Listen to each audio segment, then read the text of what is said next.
Hello everyone, कैसे हैं दोस्तों। आप लोगों का हमारे यूट्यूब चैनल यस इडू वर्ल्ड में बहुत बहुत स्वागत है।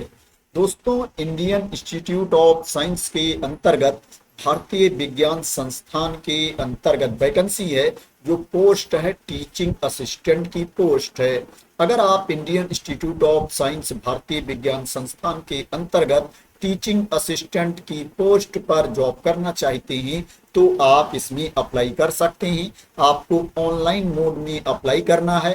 अप्लाई करने के लिए आपको कोई फीस नहीं पे करनी है, फ्री ऑफ कास्ट आप इसमें अप्लाई कर सकते हैं।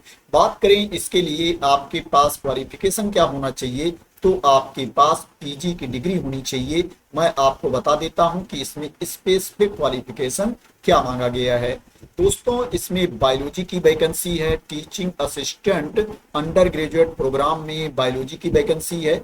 इसके लिए जो आपके पास क्वालिफिकेशन होना चाहिए, आपके पास एमएससी की डिग्री होनी चाहिए लाइफ साइंस के किसी भी ब्रांच में। केमिस्ट्री की वैकेंसी है, इसमें जो नंबर ऑफ पोस्ट है 2 है, 2 पोस्ट है। इसके लिए जो आपके पास क्वालिफिकेशन होना चाहिए, एमएससी की डिग्री होनी चाहिए केमिकल साइंस के किसी भी ब्रांच में। अर्थ एंड एनवायरमेंटल साइंस की वैकेंसी है, इसमें जो नंबर ऑफ पोस्ट है 1 है। इसके लिए जो आपके पास क्वालिफिकेशन होना चाहिए, आपके पास एमएससी की डिग्री होनी चाहिए या बीटेक की डिग्री होनी चाहिए या एमटेक की डिग्री होनी चाहिए जियोलॉजी एंड एनवायरमेंटल साइंस में। इंजीनियरिंग की वैकेंसी है, इसमें जो नंबर ऑफ पोस्ट है 2 है, 2 पोस्ट है।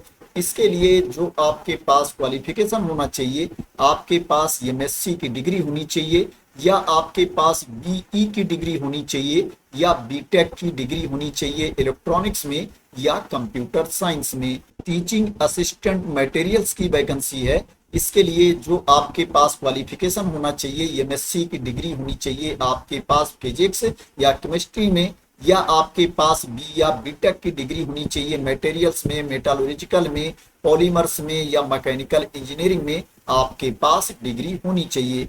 फिजिक्स की वैकेंसी है, इसके लिए जो आपके पास क्वालिफिकेशन होना चाहिए, एमएससी की डिग्री होनी चाहिए फिजिक्स में। जो टोटल नंबर ऑफ पोस्ट है, टोटल नंबर ऑफ वैकेंसीज है 9 है, 9 पद हैं जिनके लिए आवेदन मांगा गया है। दोस्तों, ये जो वैकेंसी है ये परमानेंट पोस्ट नहीं है, कंट्रेक्चुअल बेसिस पर वैकेंसी है, टेम्परेरी पोस्ट पर दोस्तों ये भर्ती है। इनिशियल में आप 1 साल के लिए रखे जाओगे दोस्तों, बाद में क्या है जो पीरियड है उसको बढ़ाया भी जाएगा। जो टेन्योर है, कंट्रैक्ट का पीरियड है, उसको रिन्यू किया जाएगा। 5 साल तक का दोस्तों आपका जो टेन्योर है उसको बढ़ाया जा सकता है अगर आपकी परफॉर्मेंस सही रहेगी। बात करें इसके लिए आपको सैलरी कितनी मिलेगी, तो दोस्तों आपको 30,000 रुपये प्लस एचआरए पे किया जाएगा। 2 साल तक आपको 30,000 प्लस एचआरए पे किया जाएगा। दोस्तों, जो लगभग आपको एचआरए मिलेगा 5,000 रुपये से लेकर के 7,000 रुपये तक आपको एचआरए मिल सकता है। कम ज्यादा भी एचआरए इसमें हो सकता है। 2 साल के बाद क्या है आपका इंक्रीमेंट कर दिया जाएगा। 34,000 प्लस एचआरए आपको 2 साल के बाद दिया जाएगा। तो इसी तरह से आगे आपकी सैलरी बढ़ती भी रहेगी। जिन अभ्यर्थियों ने नेट क्वालिफाई कर रखा है, गेट क्वालिफाई कर रखा है, उनको ज्यादा सैलरी दी जाएगी। उनको स्टार्टिंग में 37,000 रुपये प्लस एचआरए दिया जाएगा और 2 साल के बाद उनको 42,000 रुपये 42,000 rupees plus HRA per month दिया जाएगा। तो इसी तरह से आगे सैलरी बढ़ाई जाएगी। दोस्तों, नेट क्वालिफाई होना, गेट क्वालिफाई होना कंपलसरी नहीं है। अगर आप नेट नहीं क्वालिफाई है फिर भी आप इसके लिए अप्लाई कर सकते हैं। जो अपर एज लिमिट है 30 ईयर्स है, 30 साल है। जो छूट की क्राइटेरिया के अंतर्गत आते हैं उनको अपर एज लिमिट में छूट भी दी जाएगी। जो एससी एसटी कैटेगरी के कैंडिडेट हैं उनको अपर एज लिमिट में 5 साल की छूट दी जाएगी। ओबीसी एनसीएल कैटेगरी के कैंडिडेट को अपर एज लिमिट में 3 साल की छूट दी जाएगी। और जो पीडब्ल्यूबीडी कैटेगरी के कैंडिडेट हैं उनको क्या है कैटेगरी वाइज 10 साल की छूट दी जाएगी, 10 ईयर्स की छूट दी जाएगी। बात करें इसमें सिलेक्शन कैसे होगा, सिलेक्शन का प्रोसेस क्या है, तो दोस्तों इसमें टेस्ट होगा और इंटरव्यू होगा। टेस्ट और इंटरव्यू के बेसिस पर इसमें सिलेक्शन किया जाएगा। पहले कैंडिडेट ऑनलाइन मोड में अप्लाई करेंगे, उसके बाद क्या है कैंडिडेट को शॉर्टलिस्ट किया जाएगा टेस्ट के लिए और शॉर्टलिस्टेड कैंडिडेट की लिस्ट वेबसाइट पर पब्लिश की जाएगी। यहाँ पर मेंशन किया गया है, आप इसको रीड कर सकते हैं। The list of candidates shortlisted for the test will be displayed on the website, please keep visiting our website also for updates. अब दोस्तों बात करते हैं कि इसमें आप कब तक अप्लाई कर सकते हैं, अप्लाई करने का लिंक कौन सा है। दोस्तों इसमें जो एप्लीकेशन की लास्ट डेट है 8 अक्टूबर 2025 है, बहुत ज्यादा टाइम नहीं बचा है। अगर आप इस पोस्ट पर जॉब करना चाहते हैं तो आप जल्दी से इसमें आवेदन कर दें।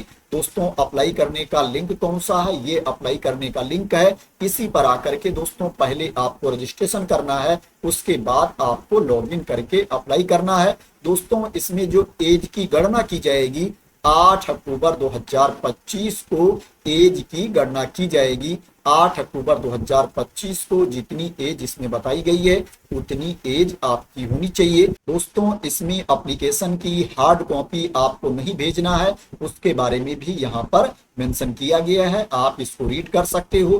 कोई भी टीए आपको नहीं दिया जाएगा इंटरव्यू अटेंड करने के लिए। जब आप इंटरव्यू देने जाओगे तो उसके लिए आपको कोई खर्चा नहीं दिया जाएगा। बात करें आपके जॉब की लोकेशन क्या होगी, आपकी नौकरी कहां पर लगेगी, तो दोस्तों जो आपकी जॉब होगी वो बेंगलुरु में होगी। अगर आप बेंगलुरु में नौकरी करना चाहते हैं तभी आप इसमें आवेदन करें।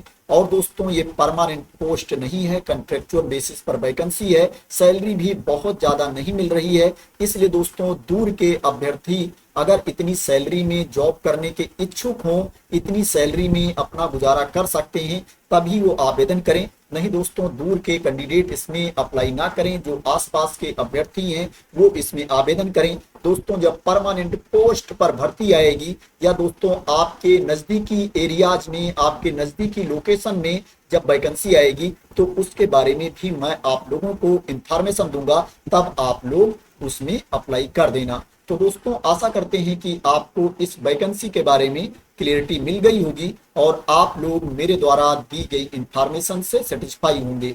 दोस्तों अगर इसी तरह की वैकेंसी की अपडेट चाहते हैं, इंफॉर्मेशन चाहते हैं तो दोस्तों आप लोग मेरे चैनल को सब्सक्राइब कर लेना अगर अभी तक सब्सक्राइब ना किया हो। और दोस्तों अगर आप लोगों को लगता है कि मैंने सही इंफॉर्मेशन दी है, क्लियर इंफॉर्मेशन दी है, तो इस वीडियो को लाइक और शेयर भी कर देना।